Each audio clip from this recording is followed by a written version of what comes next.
Salut YouTube, salut les amis.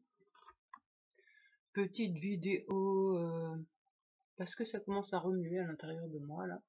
Et je me dis, je vais essayer de sauver les meubles comme je peux. Et peut-être en faisant une vidéo du coup. Je sens que je suis happée par des trucs et que c'est comme si je commençais à déréaliser un peu pour fuir. Et franchement, la sensation de déréalisation est vraiment pas confortable. Et ce qui se trame en arrière-plan non plus. Et je crois comprendre qu'il y a des choses qui ont été réveillées en moi ces jours-ci au niveau de la programmation. Et presque maintenant, à force d'enquêter sur moi, presque je peux voir à mon regard quand il y a la programmation qui est dans le coin ou pas. Et là, ça fait 2 jours à peu près que j'ai l'œil noir. Et, et je sens que ça monte. Donc, je vais essayer de pas laisser monter le truc et je me dis, il faut verbaliser, verbaliser, verbaliser. Qu'est-ce qui se passe là?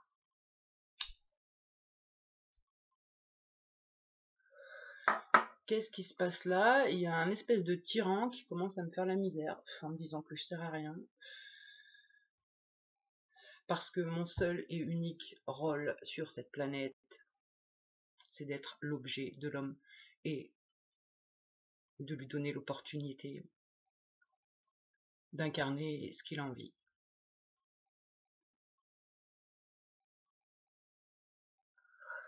Donc là, rien qu'à cette pensée-là, là, je vais m'arrêter dessus. Je vais lui dire, mais c'est quoi cette idée-là? Où tu crois, sérieux, où tu crois que j'ai été conçu, créé, juste pour satisfaire l'homme? Non, non, non, non, non. Oh, qu'est-ce que j'aime pas mon regard. En vrai, j'ai peur quand ça touche la programmation, parce que j'ai trop vu de quoi c'est capable. Il y a des ordres à l'intérieur.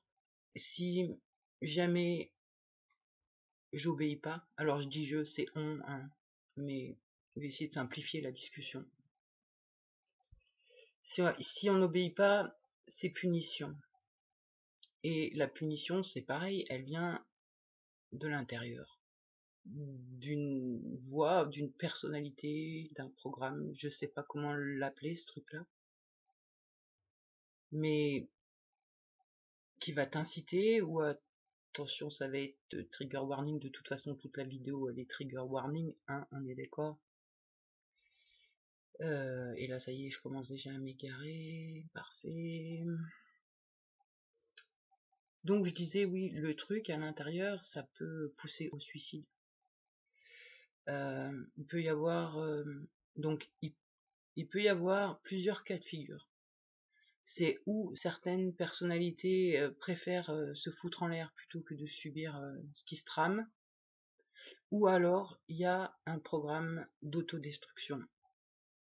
Et ça en général c'est quand on n'obéit pas ou quand on ouvre trop notre bouche.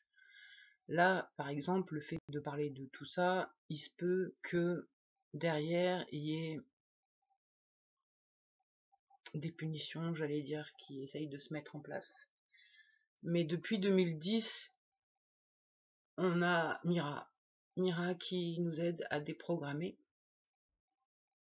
et qui a vraiment fait un super boulot et qui nous a vraiment beaucoup aidé. Et oh là là, ça essaye vraiment de me triturer et de me déconcentrer.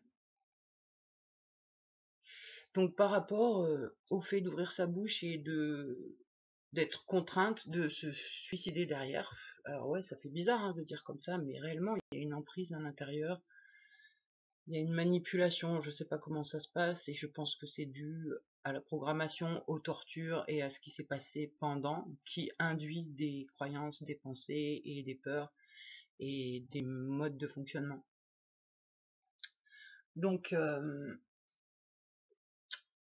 je vais essayer de parler de ce truc-là, qui dans ma vie a essayé de me tuer plusieurs fois.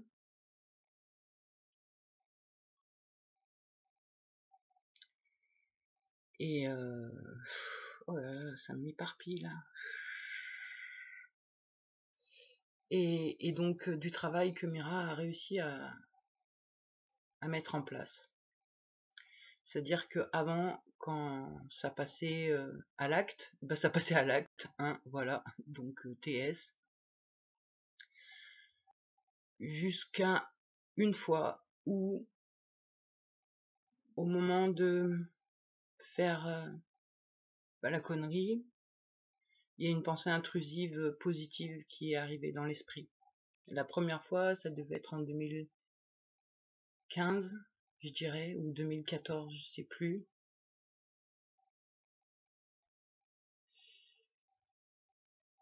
Ouais, quelque chose près. Donc en 2015, où ça a voulu prendre plein de médicaments, il y a une voix intrusive qui est arrivée et qui a dit ok, on va faire plaisir à celui qui veut faire ça, mais on va contrôler le bazar. Et ce qui s'est passé, donc les médicaments ont été pris, la pensée qui nous a rassurés, on va dire, a pris les commandes et à un moment donné a fait vomir les médicaments qu'on a pris. Ensuite, on est quand même allé à l'hôpital pour voir s'il n'y avait pas de problème. On était accompagné de personnes ce jour-là, enfin cette nuit-là. Ça a été la première fois où la TS a été contrôlée, on va dire. Ensuite, il y a eu une autre fois, pendant une hospitalisation, où pareil, le processus s'est enclenché et même hospitalisé, il fallait que le corps meure. Et là, donc pour la petite histoire, on était en train de déballer tous les médicaments pour obéir, quoi, pour faire ce qu'il fallait. Et là, pareil, une autre pensée intrusive nous a sauvés quelque part, et je pense encore que c'était Mira. Et, et clairement, elle s'est foutue de nous. Vraiment, elle s'est foutue du programme. En disant non mais attends, je t'explique. Si tu veux mourir, c'est pas comme ça qu'il faut faire. Hein. Non, c'est pas en prenant quelques Xanax, quelques boîtes de Xanax et de benzodiazépine qui va se passer quelque chose. Non, non, si tu veux mourir, c'est le Doliprane, là, c'est toutes les boîtes de Doliprane qu'il faut prendre. Et là, pouah, ça a calmé le truc net à l'intérieur. Et j'ai la sensation de ressentir encore ce programme par moment qui veut détruire le corps parce que on fait pas ce qu'on devrait. Mais avec Mira et Ataya, le fait d'avoir travaillé sur la mort et sur les croyances et sur plein de choses, on va dire que c'est beaucoup moins intense. Alors ça veut pas dire qu'on n'a pas des grosses chutes où on a envie de mourir, mais ça ne passe plus à l'acte. Ça ne passe plus à l'acte, c'est ça que je voulais dire. Après, au niveau punition, il y a aussi d'autres programmes. Alors je sais pas si c'est des haltères ou quoi, j'en sais rien, mais quand on doit faire quelque chose, genre trouver un maître et qu'on trouve pas, et qu'on cherche pas, ou ce genre de choses, il y a des punitions. Il y a des punitions en lien à la nourriture, il y a des punitions en lien avec le droit de bouger ou pas, le corps. Il y a des punitions avec des images d'horreur à l'intérieur de l'esprit. Et c'est des images d'horreur qui bloquent, qui paralysent en fait, qui figent.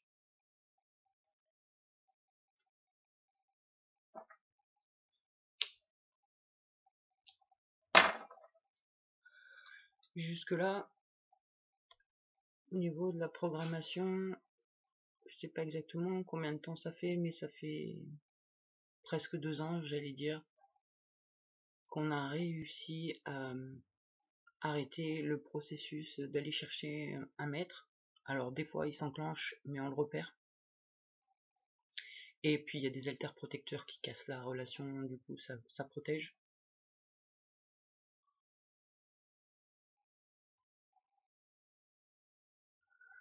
Après, là c'est vraiment très très très dur de me concentrer. Là j'ai un courant dans le corps qui m'électrise, et du coup ça m'empêche vraiment de me concentrer sur ce que j'avais l'intention de dire. Et c'est pas agréable du tout. Ça m'égare, ça me fait des blancs dans mon esprit aussi. Après donc, comment je pourrais parler mieux des systèmes de punition qui sont à l'intérieur? Donc ça peut être basé sur la nourriture, interdit de manger pendant un certain temps.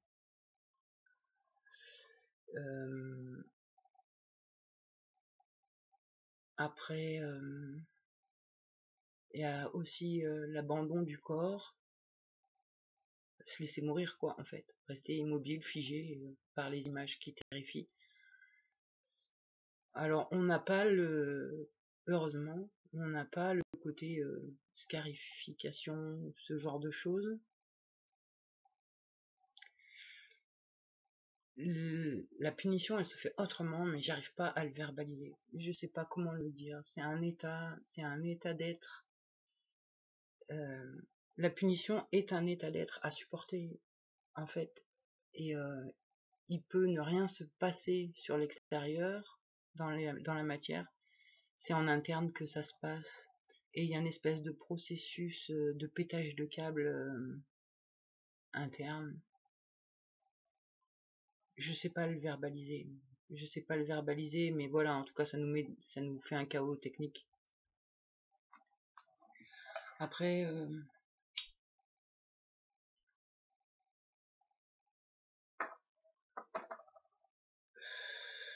quoi dire d'autre? J'en sais rien, parce que là, ça m'a bien égaré. Mais je vais pas me laisser faire comme ça. Et je vais essayer de poursuivre, de verbaliser ce que j'ai envie. Enfin ouais, si ça me laisse. Et non, ça va pas me laisser. Purée.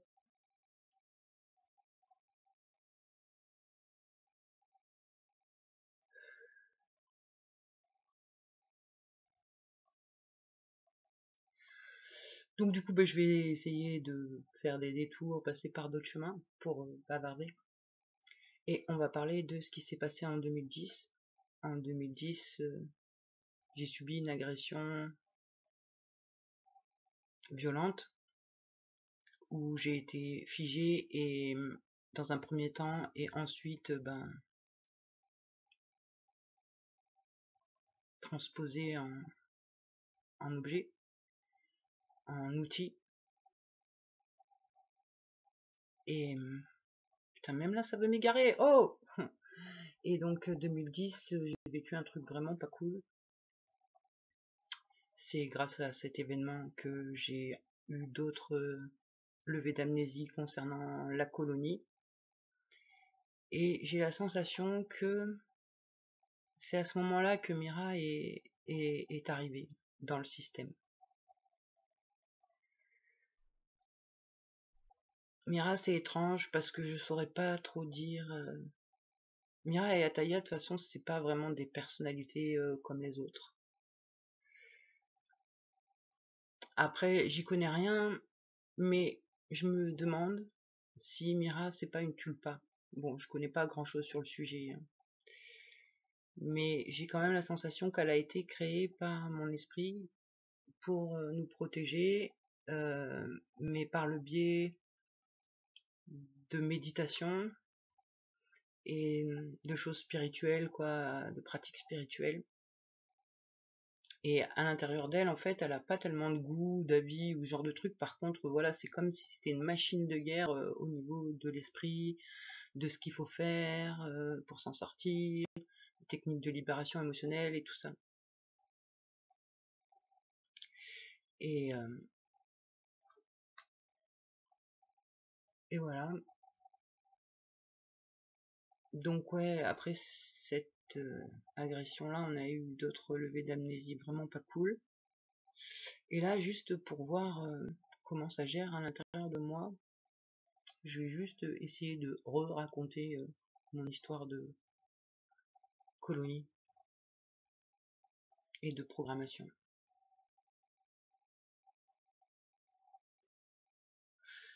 Donc quand j'avais 6 ans, je suis partie dans une colonie sanitaire, c'est-à-dire une colonie pour enfants en difficulté. L'endroit parfait hein, pour les pédophiles. C'était, je dirais pas le nom de la colonie, elle existe toujours, mais au Sable d'Olonne, c'était. Et j'y ai passé plusieurs mois. Et en fait, j'ai pas passé beaucoup de temps à la colonie. Déjà à la colonie, on a été choisi la nuit et on nous a demandé de faire des choses que certaines de mes personnalités savaient faire, étant donné que le père nous avait appris. Et suite à ça, on a vécu un truc assez bizarre. C'est que du jour au lendemain, à l'heure de goûter, on s'est senti très mal après avoir pris le goûter. La vision floutée, comme si on était saoul. Et c'est arrivé plusieurs fois où donc on a été conduit à l'infirmerie et après c'est des blackouts au niveau de la tête, enfin de la mémoire.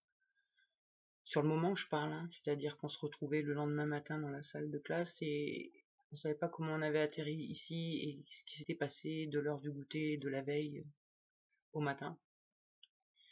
Et au bout de quelques jours de ce scénario-là, on nous a dit qu'il fallait nous emmener en quarantaine.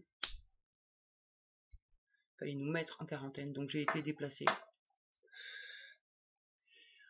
Après, pour réunir les bouts des souvenirs, c'est plusieurs personnalités en fait qui contiennent. Et je vais essayer de rassembler les bouts du coup.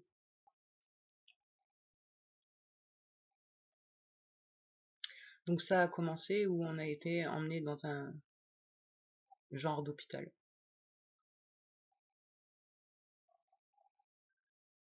Dans un hôpital où alors je sais pas trop dans quel ordre c'est arrivé, ce qui est arrivé en premier ou pas.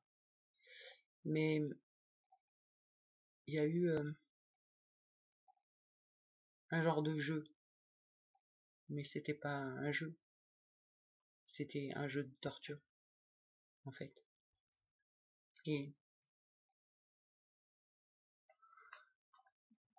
il y avait des activités à faire.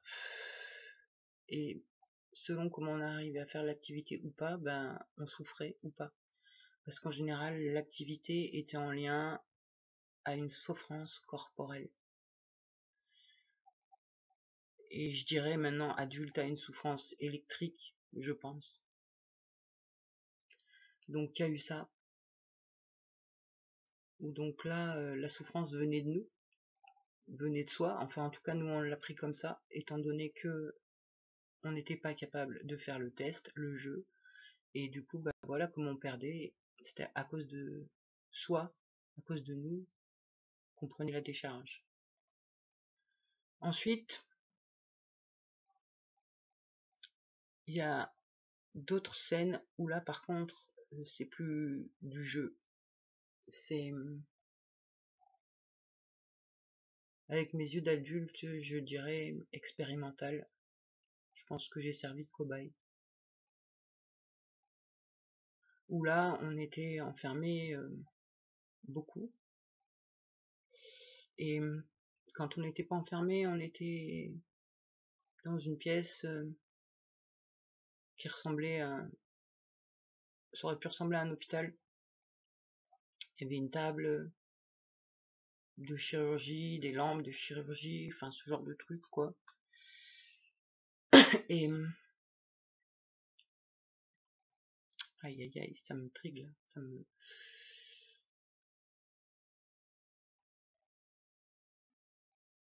essaye de me disperser. Et c'est pas content. Donc j'en étais à cette putain de table où on avait des trucs accrochés sur le corps, on était attachés, bien sûr, on était nus. Il faisait relativement froid, en souvenir. Et là, j'ai l'impression que c'était autre chose, enfin, c'était différent des jeux d'avant, quoi. Là, c'était plus comme si on était un rat de laboratoire où on faisait des expériences sur nous.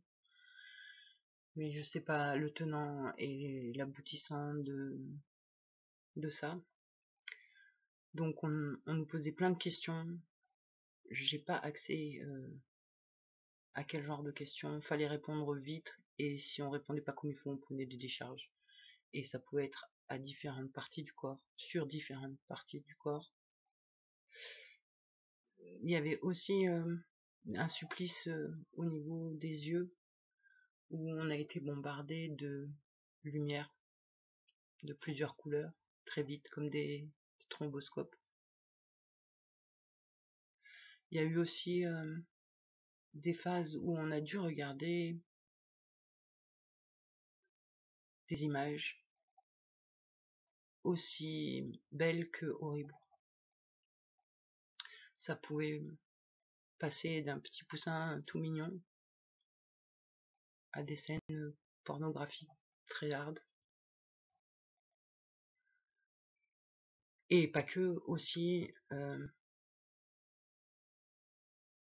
des images de corps mutilés et ensanglantés, détruits. Enfin, donc forcé à regarder tout ça. Après, comment dire,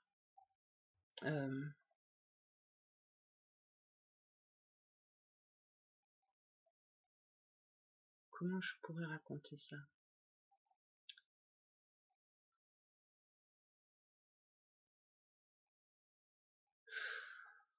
Je sais pas comment je peux raconter ça. Enfin, à un moment donné, dans cette période d'expérience médicale,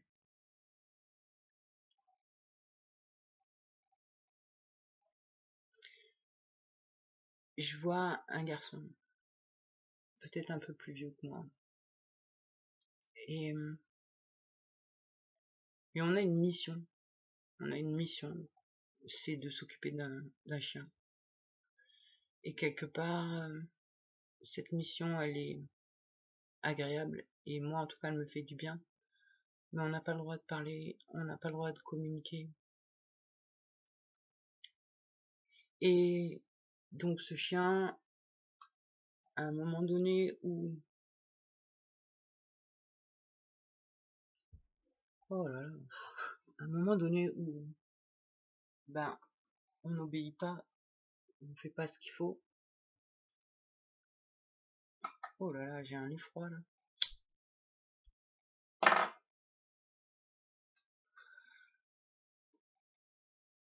Et ben, une des personnalités qui a dû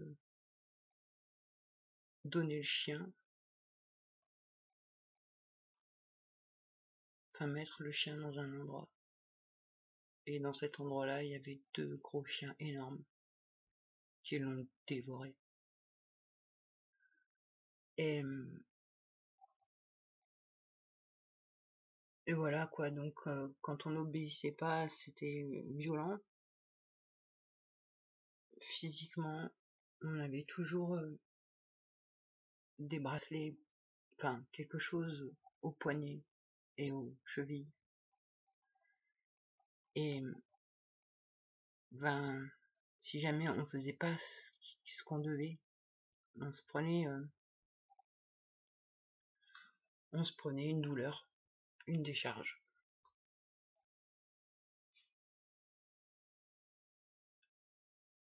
après, il y a eu des cérémonies. Et aux cérémonies, il y a eu plusieurs sortes de cérémonies. Une cérémonie où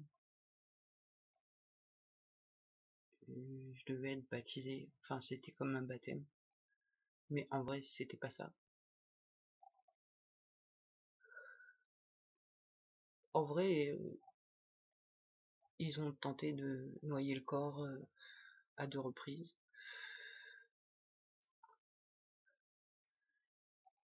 Et après, alors je sais pas si c'est après ou avant, parce que je sais pas le mettre dans l'ordre chronologique. Il y a eu des fêtes. Et il y avait du monde à ces fêtes. C'était des gens masqués, avec comme le masque des médecins de la peste, avec un long bec et c'était foncé comme couleur, mais en même temps c'était multicolore quand on le regardait de près. Mais de loin, ça pouvait donner l'impression d'être noir, le masque. Mais vu de près, c'était, je sais pas si le mot c'est irisé, mais en tout cas ça faisait des couleurs de l'arc-en-ciel un peu. Et donc ils avaient des grandes tuniques. Il y avait beaucoup de bruit, beaucoup de feu. Enfin, c'était éclairé par des flammes. Et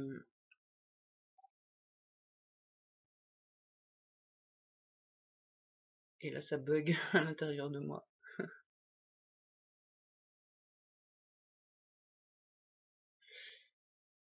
Et là, il y a une part cynique qui essaye de me dire un truc. Je sais pas si j'arriverai à le retranscrire. On était des amuse-bouches. À l'apéro, quoi. Enfin, voilà. Du coup, là, je fais le débrief de toutes les personnalités avec qui j'ai eu accès, enfin, que j'ai communiqué, j'ai eu accès pour pouvoir raconter tout ça. Mais j'ai pas accès aux personnalités qui se rappellent, par exemple, de pourquoi on a été programmé, qu'est-ce qui a été dit, quelles sont les questions qui ont été posées, etc. Enfin, des détails. Et en même temps, j'ai pas du tout envie d'avoir accès à ça en vrai. Mais je me dis, ça aiderait pour la déprogrammation. Et putain, ça essaye vraiment de m'égarer, pensant.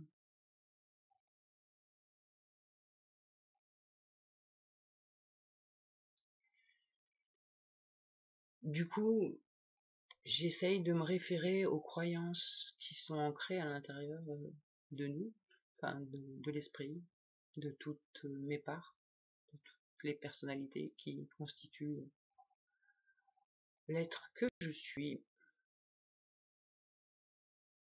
Putain, mais ça veut pas me lâcher. Oh, je vais pas y arriver à continuer en fait. Je vais pas continuer, je vais pas pouvoir continuer.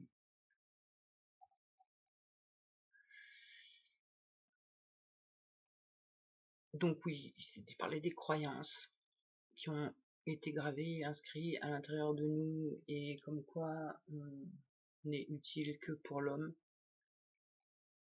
que notre vie n'a pas de sens si on n'a pas de maître, qu'on sert à rien autrement. Et du coup, ça c'est des croyances qui s'activent quand justement on n'a pas de maître et qui nous inciteraient à aller en chercher. Et donc on travaille vraiment sur la croyance de pourquoi on est sur cette planète, à quoi on sert, comment on peut être utile autrement que de croire ces croyances qui nous font croire que le seul intérêt qu'on a d'être ici, c'est de servir l'homme.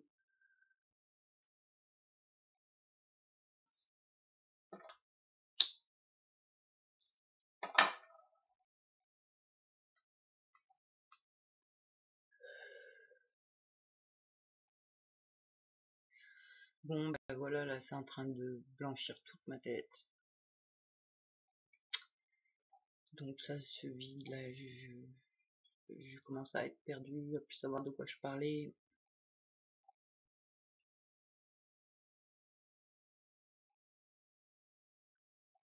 J'espère que ça va bien se passer. Et juste, je crains vraiment quand j'ai l'œil sombre comme ça. Et, et je crains aussi quand la programmation pointe son nez, parce que des moments, je sais très bien que j'ai l'impression de pas du tout être programmé et d'être concerné par ça. Ça dépend en fait quel système est actif, je pense. Bon, bah voilà, je vais arrêter la vidéo parce que bah là, je suis perdu. Et voilà. Allez, suite au prochain épisode.